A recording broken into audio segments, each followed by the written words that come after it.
set up tak salah. Bila price masuk dalam zone, kau nak buy ke, kau nak sell ke, tak salah. Yang salahnya adalah apabila price masuk dalam zone, kau buka low sell bapak gajah dan kau untuk berlayer-layer. Itu salah, right? Malam saya share dekat dalam grup saya, dekat 1 hour ada evening star. Evening star ni kalau dia keluar pada zone, kau henjutlah tanpa belas kasihan, right? Tanpa membuang masa, jom saya tunjukkan. Semalam dalam grup saya dah beritahu evening star dekat 1 hour. Okey, ini evening star ni. Yang 3 batang candle yang korang tengok ni, ini evening star.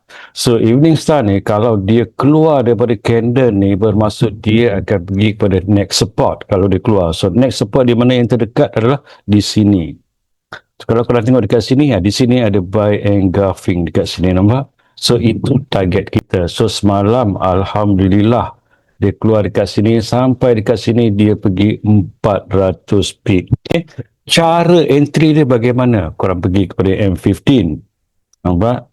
Dekat M15 dekat sini, apa yang korang perlu lakukan adalah dekat sini apabila korang nampak evening star, dia tanda evening star, tunggu dia keluar dekat sini, tunggu dia pull back sahaja, ada breakout sell, korang sell. Nampak tu? Nampak dekat sini?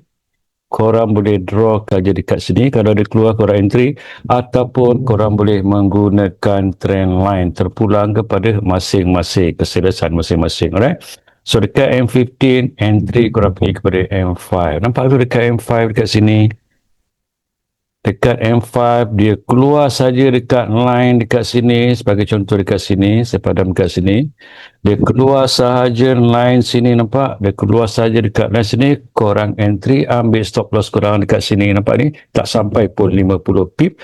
Next target korang adalah macam saya cakap, di dalam zone ni, korang tengok berapa dia pergi.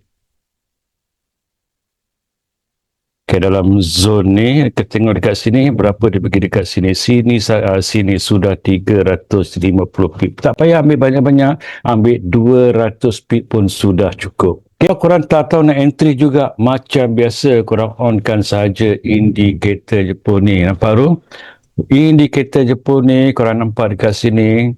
Dia keluar sahaja, nampak dekat sini, dia keluar sahaja dekat sini, dia dah bagi satu signal, dia break sahaja sell ni, nampak candle ni, korang tandakan sahaja candle ni. Nampak kan?